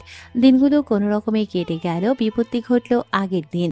তখন ইহানের মা উঠোন ঝাড় দিয়েছিলেন। হুট করে 2 জন মহিলা ফুল বোরকা, হাত মোজা, পা মোজা পরা বাড়ির ভেতরে ঢোকে। ইহানের মা তাদের দেখে খুব বিরক্তি প্রকাশ করেন আর বলতে থাকেন, কি চাই? মহিলাদের মাঝে একজন মহিলা তার নিকাব তুলে কোনো ভনিতা না করে বলতে থাকেন, তোমাগো মতো মানুষদের কাছে কি আর চাইতে পারি? তাই তোমার ওই ধর্ষিতা মায়ের লাগে আমার পোলার বিয়ার প্রস্তাব আনছি। কেউ তো আর বিয়া করব না। ইহানের মায়ের মাথায় যেন রাগ চেপে বসে। তিনি জবাবে সুরে বলতে থাকেন, আমার মেয়েরে আমরা কি করব তা আপনাদের ভাবতে হবে না, আপনারা যেতে পারেন। মহিলারা যেন খেপে গিয়ে বলতে থাকেন, তোমাগো কারণে আমার পোলাটা জেলে না হয় ভুলে কয়রাল ফেলছে। তাই কি আমগো মতো ফারেজগার ফ্যামিলি গ্রামে আর কয়টা পাইবে? তাও তোমাদের ভাগ্য আমার পোলা বিয়া করতে চায়। ইহানের মা এবার তেড়ে গিয়ে বলেন, অনেক শুনেছি আপনাদের কথা, যান বের হন আমার বাসা থেকে। ছেলেকে বাঁচাবার জন্য এত কাহিনী ভুলে যাবেন না। আপনার ছেলের জন্য আমার মেয়ের এই অবস্থা। আপনারও একটি মেয়ে আছে, আল্লাহ না করুক তার সাথে এমন হলে কি করতেন? গলা টিপ্পা মাইরা লাইতাম, এমন মেয়ে ঘরে তুলতাম নাকি জীবনে? আপনারা পারতেন, তা আমার জানা আছে। নিজে এক নারী হয়ে অন্য নারীর পীড়ন বুঝতে পারেন না, সে যে কেমন মহিলা তা আমার জানা আছে। বের হন আমার বাড়ি থেকে, না হয় ঘাড় ধাক্কা দিয়ে বের করব আপনাদের। মহিলাটি পান মুখে পুড়িয়ে বলতে থাকেন, কামটা ভালো করলে না, এরপর যা হইব আমাগো আর দুষতে পারবা না। চলে গেলেন তারা। ইহানের মা সেখানেই কাঁদতে লাগলেন। সেদিনই বিকেলের দিকে আসামিদের পরিবারের আরো কিছু লোকজন আসে টাকার অফার করে কেস তোলার জন্য, কিন্তু রাজি হন না তারা। দেখতে দেখতে কেসের দিন এসে যায়। সেদিন হাজির হয় সব প্রুফ নিয়ে রুহুল। তিনি বড় অ্যাডভোকেট। তার সাথে বাল্যকালের বন্ধু ইহানের বাবার। তার সাহায্যে এতদূর এগিয়েছে তারা। সব প্রুফ জমা দেওয়া হয়। 2 দল অনেক বিতর্কে জড়ান। তার মাঝে মারিয়ার তলপেটে খুব পীড়ন অনুভব হয়, যা একদিনে অনেকবার হয়েছে। মারিয়া সেখানে কান্না করতে থাকে। তাই রায় জানাবে কাল বলে শেষ করে দেয় সেদিনের মতো। মারিয়াকে হাসপাতাল থেকে দেখিয়ে বাসায় আনা হয়। আর রুহুল নিজেও এসেছেন তাদের বাসায়। খালি হাতে এসেছেন বলে তিনি ইহানকে নিয়ে বের হয়ে যায় বাজারের দিকে। আজ বাজারের দিন বলে গ্রামে এতটা মানুষের উপস্থিতি নেই বলেও চলে। বাজার থেকে অনেক কিছু নিয়ে বাড়ি ফিরতে সন্দেহ হয়ে যায় তাদের। এসে দেখে পুরো বাড়িতে আগুন লেগে গেছে, ভেতরে কেউ থাকলে এতক্ষণে পুড়ে ছাই। ছোট্ট ইহান দৌড়ে ভেতরে যেতে নেয়, তখনই রুহুল আটকায় তাকে। ইহান কান্না করতে করতে সেখানে যেতে চায় বারবার। নিজের বাবা মা বোনকে এভাবে আগুনে পুড়ে যেতে দেখে সইতে পারছে না ইহান। চিৎকার করে কেঁদে যাচ্ছে সে। চোখের সামনে এমন মর্মান্তিক ঘটনা সইতে পারেনি। ছোট্ট ইহান জ্ঞান হারায় সে। তখনই কিছু লোক দৌড়ে বাড়ির পেছন থেকে আসে। তা দেখে রুহুল ইহানকে নিয়ে সেখান থেকে পালিয়ে যান। তারপর তাকে তার সাথে ঢাকা নিয়ে আসেন। জ্ঞান ফেরার পর থেকে ইহান আর কাঁদেনি, কেমন শক্ত হয়ে যায়। রুহুলের ছেলে ছিল রাহুল, ইহানের সমবয়সী। রুহুলের স্ত্রী ইহানকে আপন করে নেন। বড় হয়ে ওঠে তাদের কাছে ইহান। ইহানের হাতে থাকা সিগারেট পুড়ে শেষ হয়। সে এতক্ষণ তার অতীতের কথা ভাবছিল। এমন সময় হঠাৎ কলিং বেল বাজতেই হুঁশে ফেরে ইহান। সে ড্রয়িং রুমে ঘুমিয়ে পড়েছিল। গেট খুলতেই একটা পেপার পেল, বুঝতেই পেরেছে দারোয়ান দিয়ে গেছে। পেপার হাতে নিয়ে সোফায় বসলো। পেপার খুলতেই একটি হেডলাইন দেখে ঠোঁটের কোণে হাসির রেখা চওড়া হয়ে ওঠে, যেখানে বড় বড় করে লেখা, রাহিন সরকারের বোন তার নাগরের সাথে পালিয়েছে। যে নিজের বোনকে সামলাতে না পারে সে এই দেশকে কিভাবে সামলাবে। এমন আরও অনেক কথা লেখা আছে। আসলে রাজনৈতিক জায়গাটা এমনই, যেখানে নেতাদের হাঁচি কাশি দিলেও ছাড়ে না। আর তো বোন পালিয়েছে। আজ ইহান খুব খুশি। সব মিলিয়ে কত হেনস্থাটা না করেছে বিন্দুর ভাইকে। ইহান পেপার রেখে নিজের রুমের দিকে পা বাড়ায়। বিন্দু এখনো ঘুমোচ্ছে। ঘুমোবেই না কেন, সারা রাত কেটে কেটে কাটিয়েছে। সকালের দিকে তার চোখটা লেগেছে। বিন্দুর ঘুমটি যেন ইহানের পছন্দ হচ্ছে না। কিভাবে সে চিন্তামুক্ত হয়ে ঘুমোচ্ছে। ইহান কতক্ষণ মাথার চুল টেনে এদিক ওদিক তাকালো, তখন তার চোখ গেল বিন্দুর শরীরের দিকে।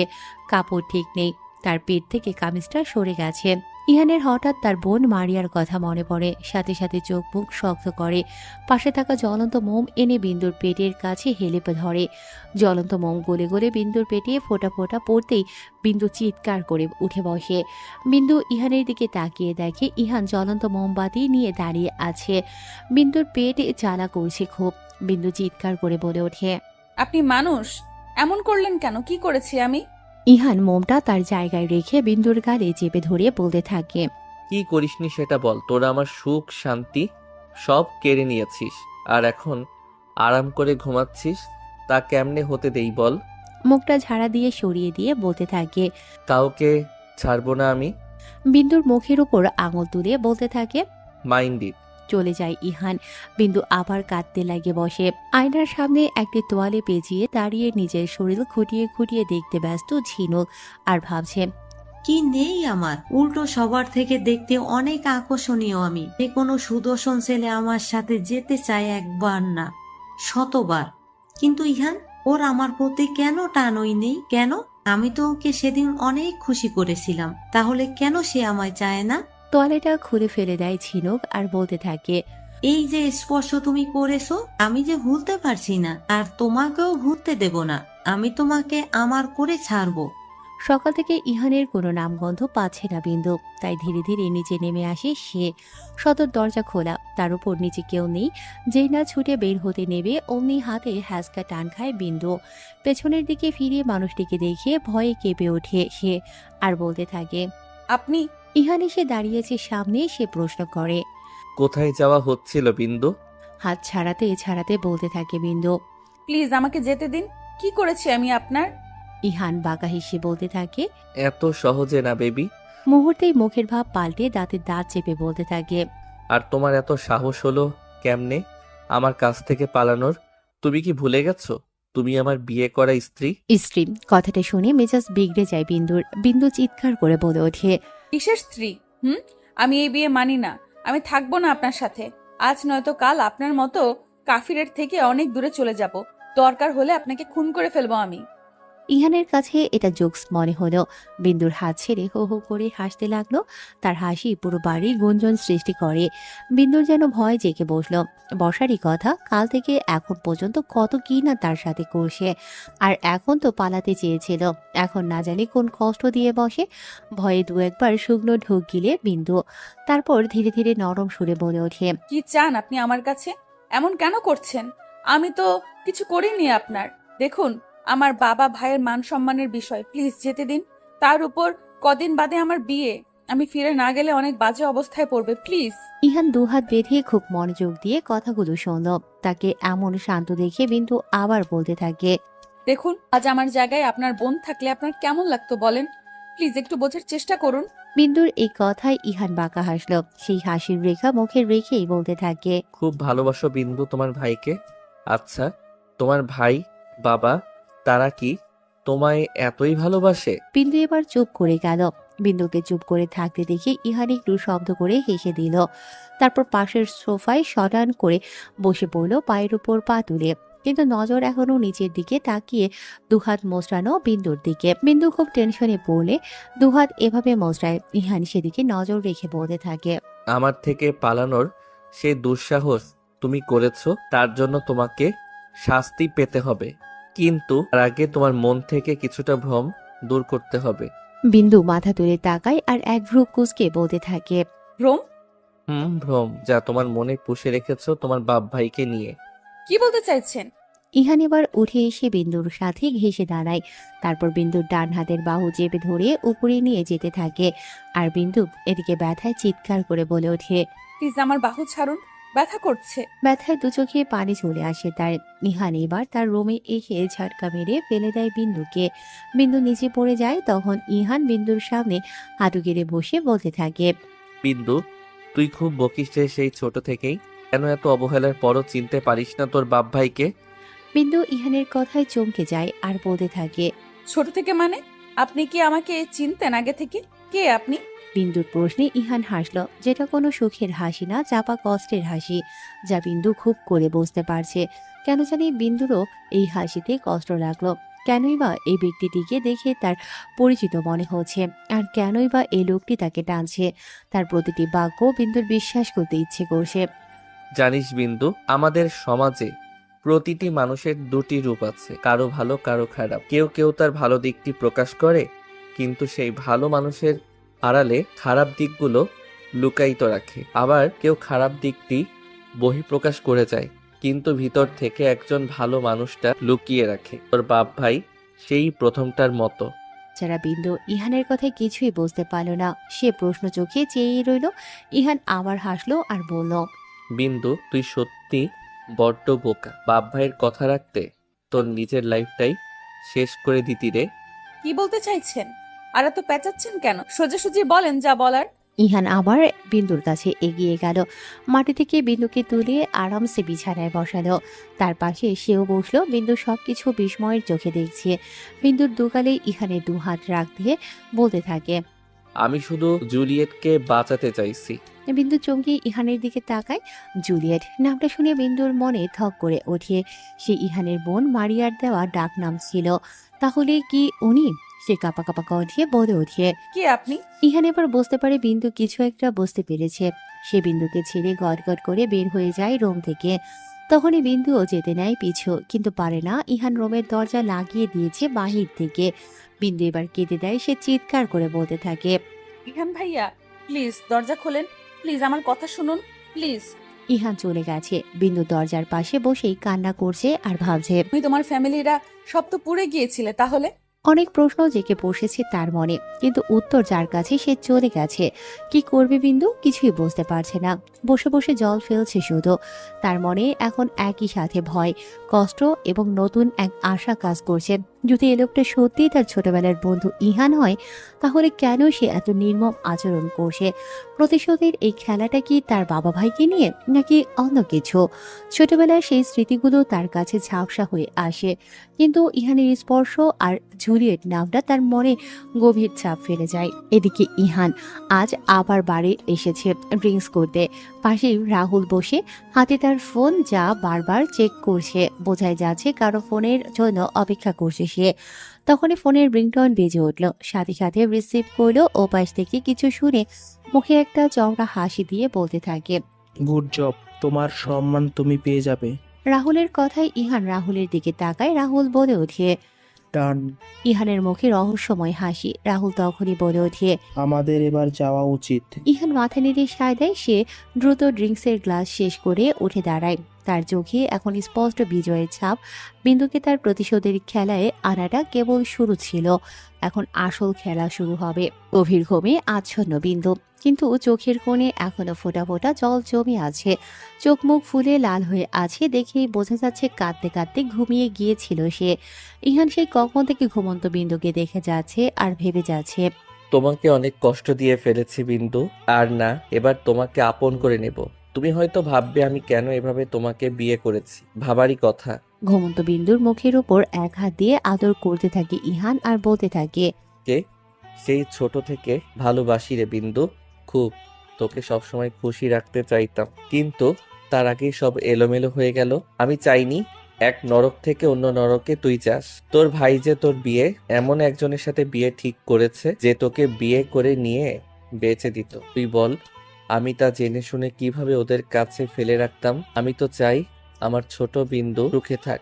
ইহানের চোখের কোণে জল এসে জমা হয়। চোখের কোণের জল মুছে বিন্দু থেকে উঠে যেতে নেয়, কিন্তু পারে না। ঘুমের ঘোরে বিন্দু ইহানের হাত ধরে তার মাথার নিচে গুজে নেয়। ইহান হেসে দেয় আর তার বিন্দুর কপালে গভীর চুম্বন এঁকে দেয় এবং তার পাশ ঘেঁষে বিন্দুর বুকে মাথা রেখে শুয়ে পড়ে। আজ যেন খুব শান্তি লাগছে বিন্দুর বুকে মাথা রেখে। ইহান ক্লান্ত থাকায় ঘুমিয়ে যায় তাড়াতাড়ি। তখনই চোখ খুলে বিন্দু। ইহানের স্পর্শে তখন ঘুম ভেঙে গিয়েছিল তার, কিন্তু তা বুঝতে দেয়নি বিন্দু। বুঝলে হয়তো এসব কথা তার অজানাই থাকতো। ছোট থেকেই বাপ ভাইকে ভালোবাসলেও তাদের কাছে অবহেলা ছাড়া কিছুই পায়নি সে। কিন্তু এই একটি ব্যক্তি সেই ছোট থেকেই তাকে আগলে রেখেছে, তার ছোট ছোট আবদার পূরণ করে গেছে। সব ভাবতে বিন্দুর মনে পড়ে যায় সেই ছোট্টবেলার কথা। ইহানের সাথে হাতে হাত ধরে স্কুলে যাওয়া, পুকুর পাড়ে বসে বসে আড্ডা দেয়া। ছোটবেলার কথা মনে পড়তেই হেসে দেয়। তারপর ইহানকে জড়িয়ে ধরে ঘুমের সাগরে ডুব দেয়। পর্দার আড়াল দিয়ে এক ফালি রোদ এসে পড়ে ইহানের চোখে। ইহান ঘুমের মাঝেই চোখ কুঁচকে যায় বারবার। বিন্দু মাত্রই গোসল সেরে রুমে আসে। ইহানের চোখের ওপর রোদ পড়াতে চোখ কুঁচকে থাকতে দেখে তার সামনে যায়। রোদ আড়াল করে তার সামনে দাঁড়ায়। ইহান তখন চোখ মুখের ভাঁজ ঠিক করে ফেলে। বিন্দু তা দেখে মাথায় দুষ্ট বুদ্ধি কাজ করে। সে সরে যায় ইহানের সামনে থেকে, আবার কুঁচকে নেয় মুখ চোখ, আবার সামনে গিয়ে দাঁড়ায়। এমন করে বিন্দু মুচকি হাসতে থাকে। আজ অনেকদিন পর তার ইহান ভাইয়ের সাথে দুষ্টুমি করার সুযোগ পেয়েছে, তা হাতছাড়া করতে চায় না সে। এক পর্যায়ে ইহান নড়ে চড়ে ওঠে। তা দেখে বিন্দু দৌড় দিতে নেয়। তখনই খপ করে ধরে ফেলে ইহান তার হাত আর টান দিয়ে বিছানায় ফেলে দেয়। হঠাৎ এমন হওয়ায় চোখ বড় বড় করে তাকিয়ে আছে সে ইহানের দিকে। ইহান বিন্দুকে বিছানার সাথে চেপে ধরে বলতে থাকে, আমার ঘুম হারাম করে এখন পালানো হচ্ছে না? বিন্দু শুকনো ঢোক গিলে বলতে থাকে, আমি কিছু করিনি। ইহান এবার তার বাম হাতের এক আঙুল দিয়ে কপাল থেকে গলা পর্যন্ত স্লাইড করতে থাকে। এমন করাতে বিন্দুর শরীরে শিহরণ দিয়ে উঠল। বিন্দু চোখ খিচিয়ে বন্ধ করে ফেলল। বিন্দুর ঠোঁট কেঁপে যাচ্ছে বারবার। তা দেখে ইহান কন্ট্রোললেস হতে লাগলো। সাথে সাথে বিন্দুর নরম অষ্টদয়গুলো ইহানের অষ্টদয়ে আবদ্ধ করে নিল। তাত এমন হওয়াতে চোখ মেলে তাকায় বিন্দু। ইহানও তাকিয়ে বিন্দুর চোখের দিকে। ধীরে ধীরে দুজনেই আয়েসে চোখ বন্ধ করে নেয়। ইহানের সাথে তাল মিলিয়ে বিন্দু চুমু খেতে থাকে। হঠাৎ করে ইহানের কিছু মনে পড়ে যায়। সে ঝটকা মেরে বিন্দুকে সরিয়ে দেয়। তারপর উঠে চলে যায় ওয়াশরুমের দিকে। এদিকে ইহানের এমন করায় ফ্যাল করে তাকিয়ে রয় বিন্দু যাওয়ার দিকে। তারপর দীর্ঘশ্বাস ফেলে নিচে নেমে যায়। ইহান ওয়াশরুম থেকে মাথা মুছতে মুছতে বের হয়। রুমে বিন্দুকে না পেয়ে চারপাশে দেখতে থাকে, না নেই। না পেয়ে ডাকতে থাকে জোরে, না কোনো সাড়া নেই বিন্দুর। দৌড়ে নিচে চলে আসে ইহান। এসে দেখে বিন্দু রান্নাঘরে টেবিলের দিকে ঝুঁকে কি জানি করছে। ইহান সেদিকে যেতে নেবে তখনই ডাক পড়ে রাহুলের। ইহান আর রান্নাঘরে না গিয়ে চলে যায় রাহুলের দিকে। দেখ দোস্ত, আজকের হেডলাইন, তুহিন শেখ নিজ গৃহে আত্মহত্যা। বলেই হাসতে লাগলো। ইহানের ঠোঁটেও বাঁকা হাসি। আজ 2 নম্বর শত্রুকেও কাফন পরাতে পড়েছে সে। এখন শুধু বাকি রাহিন। 1 বছর পর ফজরের আজানের মধুর ধ্বনি চারপাশটায়। আজানের সঙ্গে ঘুম ভেঙে যায় মাটিতে মাদুরের শায়িত বিন্দুর। এই 1 বছর মাদুর হয়েছে তার শয্যা সঙ্গী। ঘরে নরম তুলতুলে বিছানা থাকলেও সে এখানেই ঘুমাবেই না কেন? ইহানও তো এই 1 বছর এভাবে থেকেছে। নামাজ পড়ার জন্য উঠে বসে বিন্দু। মাদুরটি ভাঁজ করে পাশের দেয়ালে রেখে দেয়, তারপর অজু করতে চলে যায়। আজ বিন্দু অনেক খুশি। আজ এই 1 বছরের বনবাসের অবসান ঘটতে চলেছে। চটজলদি বাথরুম থেকে বের হয়ে তোয়ালে দিয়ে হাত পা মুছে ভালো করে ওনাটা গায়ে চেপে নেয়। তারপর জায়নামাজ বিছিয়ে নামাজে দাঁড়িয়ে যায় বিন্দু। চারপাশটা তখন অন্ধকার, শুধু আশেপাশে থেকে ঝিঝি পোকার ডাক শোনা যাচ্ছে। ফজরের নামাজ শেষ করে আরো 2 রাকাত শুকরিয়ানা নামাজও পড়ে নেয় সে। তারপর ক্রন্দনরত হয়ে মোনাজাত করে নেয় সে। আজ আল্লাহর কাছে হাজারটা শুকরিয়া জানিয়ে উঠে পড়ে সে। হালকা ভোরের আভাস দেখা যাচ্ছে। খুব পূর্ব দিক হালকা সোনালি আলো উকি দিচ্ছে, চারপাশটার অন্ধকার দূর করে দিচ্ছে ধীরে ধীরে। যেমনটি বিন্দুরও আজ তার জীবনের বিগত 1 বছরের অন্ধকারের অবসান ঘটিয়ে আলোর দেখা মিলতে যাচ্ছে। বারান্দার রেলিং ধরে দাঁড়িয়ে আকাশ পানে তাকিয়ে ভেবে যাচ্ছে বিন্দু। কিছু একটা মনে হতেই বিন্দু ছুট লাগায় রান্নাঘরের দিক। আজ নিজ হাতে সব করবে সে। রান্নার সব আইটেম করবে তার ইহানের পছন্দের। রান্না করা প্রায় শেষের দিকে। আজ বিন্দু তার ইহানকে পেট পুড়ে খাওয়াবে। তার জন্য আজ মন পছন্দের আইটেমের একটিও বাদ রাখেনি। যেমন চাপা ভর্তা, মাংসের শুটকি, করলা দিয়ে বড় মাছ, ধনে পাতা দিয়ে মাছের ডাল আর বুটের হালুয়া। কাজ শেষে তার হাত মুছতে মুছতে রুমে আসে বিন্দু। ঘড়ির দিকে তাকিয়ে আছে সে।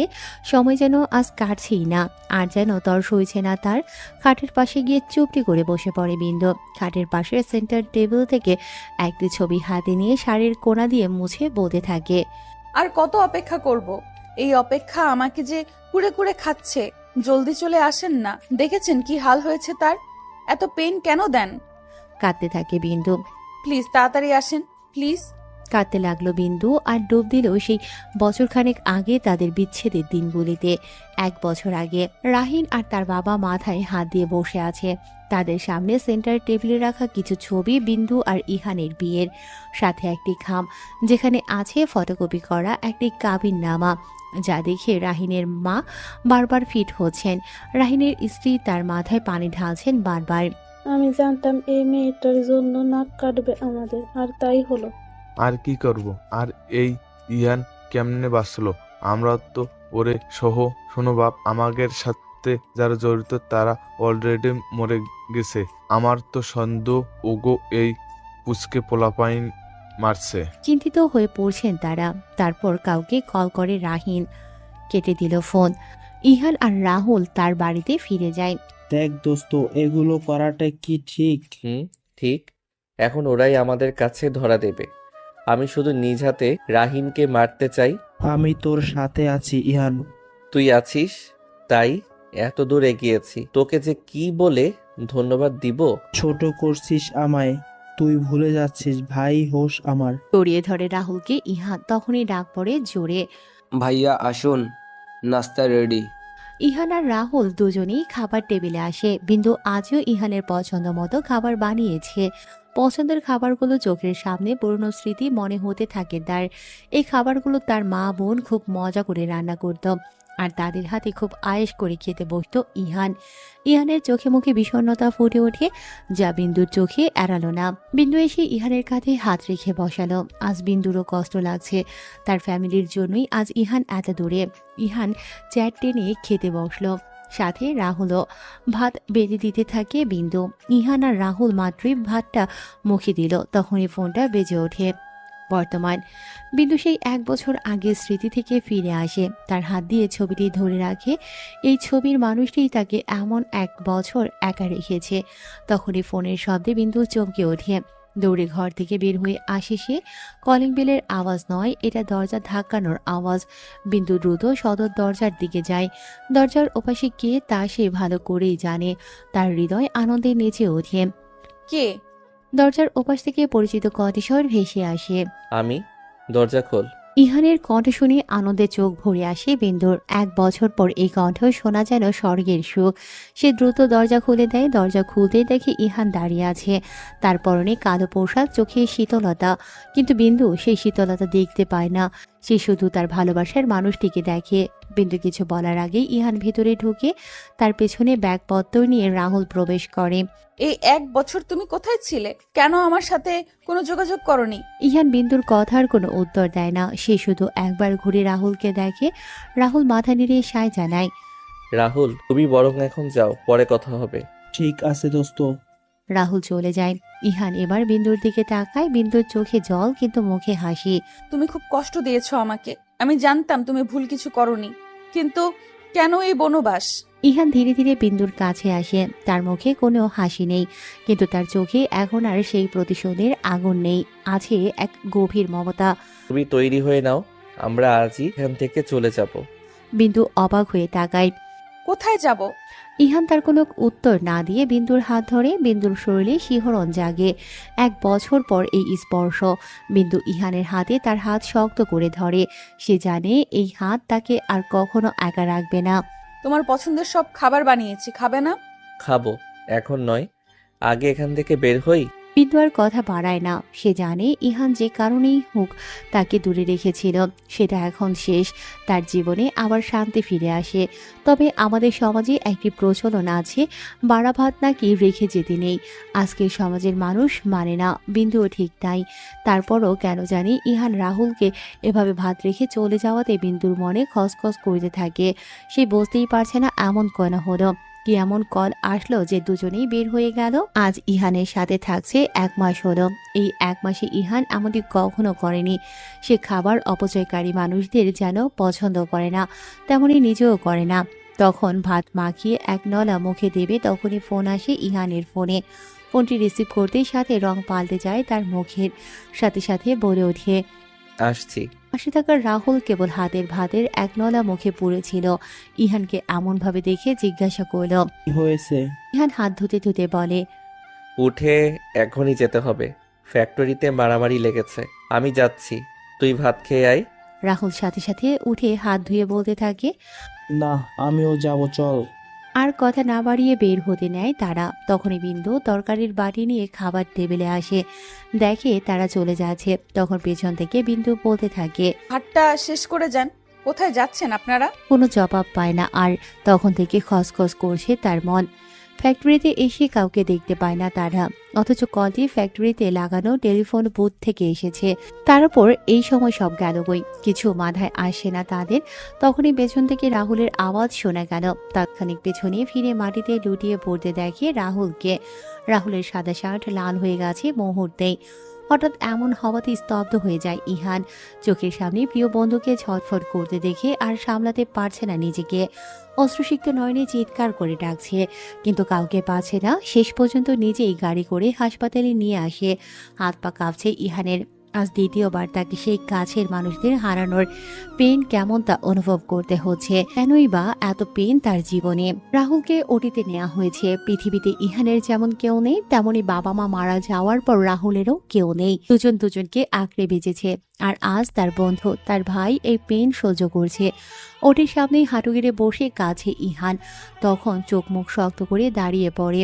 হাত দুটো মুষ্টিবদ্ধ করে দাঁতে দাঁত চেপে বের হয়ে যায় আর বিড়বিড় করে বলতে থাকে, সব কটাকে আজ শেষ করে দেব, আজ কাউকে ছাড়বো না। রাতের গভীরতা বৃদ্ধি পাচ্ছে, সাথে বিন্দুর চিন্তাও। তখনই জায়নামাজে বসে আল্লাহর কাছে 2 হাত তুলে দোয়া করতে থাকে। আজ যে তার মন ভালো নেই। সামনে ইহানকে ডেকে যাচ্ছে। কদিন ইহান এত রাত করেনি। সব সময় টাইমলি ঘরে ফিরেছে। সালাত আদায় করতো, বাজে সব নেশা সেরেছিল। এমনকি রাতের সালাত দুজনেই আদায় করত। তাহলে এমন কি হলো যে ইহানের আজ কোনো খবর নেই? সাথে রাহুলেরও।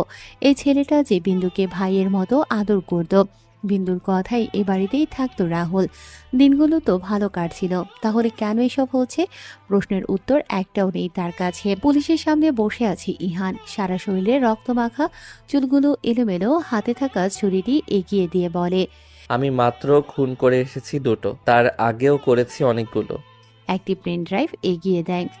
এখানে সকল তথ্য আছে, আপনি আমাকে এখন জেলে নিতে পারেন। পুলিশটি যেন থ হয়ে গেছে। তিনিও জানেন যাদের ইহান মেরেছে এরা কতটা খারাপ ছিল। তাদের ধরার সামর্থ্য তাদের নেই। পুলিশের লোকটি অনেক খুশি হন, তাই ইহানকে ছেড়ে দিতে চান, কিন্তু তাতে ইহান রাজি না। বাধ্য হয়ে জেলে ঢোকাতে হয় ইহানকে। এভাবে কেটে যায় কয়েক মাস। সেদিনের পর থেকে ইহানের জেল হয় 1 বছরের। আরও বাড়ত, কিন্তু পুলিশেরা তা করতে দেয়নি। তারা অনেক সাপোর্ট করে ইহানকে। এইদিকে রাহুলও সুস্থ, কিন্তু ইহানের জন্য মন অনেক খারাপ। ইহানের সাথে রাহুলও জড়িত, তাহলে সবকিছু থেকে কেন তাকে বিরত রাখলো? কিন্তু বাপ ভাইয়ের জন্য শোকে থাকলেও তার বাপ ভাইয়ের কৃতকর্ম শোনার পর এক ফোঁটাও কাঁদেনি। কাঁদবেই বা কেন? তাদের জন্য কত নিরীহ মানুষ প্রাণ হারিয়েছে, কত মেয়েরা তাদের সম্মান হারিয়েছে। তাই সে খুশি, তাদের আল্লাহ বিচার করেছেন। বিন্দু এতেও খুশি। আর তার ইহান নিজের ভুল বুঝতে পেরেছে। ইহান জেলে যেভাবেই ছিল, বিন্দুও ঠিক এমনভাবে থাকার ট্রাই করেছে। যেমন ইহান ওখানে মাটিতে ঘুমোতো, বিন্দুও তাই করত। ইহান সেখানে দুমুঠো চাল, ভাত, কাঁচামরিচ, শক্ত রুটি এসব খেত, বিন্দুও তাই। দুজনে এক প্রকার বনবাসের মতো কাটিয়েছে। 1 বছরেই ইহানের জন্য ভালোবাসা বেড়েই চলেছে তার। ইহানের স্পর্শগুলো মিস করেছে। বাসার কলিং বেল বাজতেই দৌড়ে নিচে নেমে আসে বিন্দু। রাহুলের সাথে ইহানকে দেখে আর সইতে পারে না সে। দৌড়ে জাপটে ধরে তাকে, ইহানও তাই। জড়িয়ে ধরে শক্ত করে আর কাঁদতে লাগে দুজনে। আজ যেন অপেক্ষার দিন শেষ হলো। জোজো আর রাহুলও কেঁদে দিল তাদের এভাবে কাঁদতে দেখে। ঘড়ির কাঁটা টিং টিং করে বেজে জানান দিচ্ছে 12টা বেজে গেছে, কিন্তু বারান্দার ফ্লোরে বসে থাকা দাম্পত্যের যেন সেই খেয়াল নেই। দূর আকাশের মিটিমিটি তারাগুলো দেখতে ব্যস্ত তারা, তার সাথে নানা গল্পে মেতে। ইহান দেয়াল ঘেঁষে বসে, তার কোলে বিন্দু। বিন্দুর মাথায় হাত বুলিয়ে দিচ্ছে ইহান, আর বিন্দুর নানা কথাই শুনছে। কথায় এক পর্যায়ে বিন্দুকে পেছন থেকে জড়িয়ে ধরে ইহান। সাথে সাথে কেঁপে ওঠে বিন্দু, আর ইহান বলতে থাকে, তোর সাথে অনেক অন্যায় করেছি বিন্দু, আমাকে মাফ করে দিস। 1 বছরে তোকে অনেক মনে করেছি, কতবার এমন হয়েছে ছুটে আসতে চেয়েছি তোর কাছে, কিন্তু পারিনি। ইহানের কথার মাঝে বিন্দু তার ঘাড়ে ভেজা অনুভব করলো। বুঝতে বাকি নেই ইহান কাঁদছে। বিন্দুর চোখ টলটল করছে। ইহান বলতে থাকে, আমার লাইফে যতটা পেইন আমি সহ্য করেছি তা আমি বাচ্চাদের করতে দেব না। তাদের অনেক হ্যাপি রাখবো, একটা হ্যাপি ফ্যামিলি বানাবো। পাশে থাকবি তো আমার? বিন্দু মাথা নাড়ায়। ইহান হেসে দেয় আর উঠে দাঁড়ায়। তা দেখে বিন্দু তার দিকে তাকায়। বিন্দু কিছু বলতে নেবে, তার আগে ইহান বিন্দুকে কোলে তুলে নেয় আর ঘরের দিকে পা বাড়ায়। সকল মান অভিমান পেন ভুলে নতুন জীবন শুরু করতে পা বাড়ায়।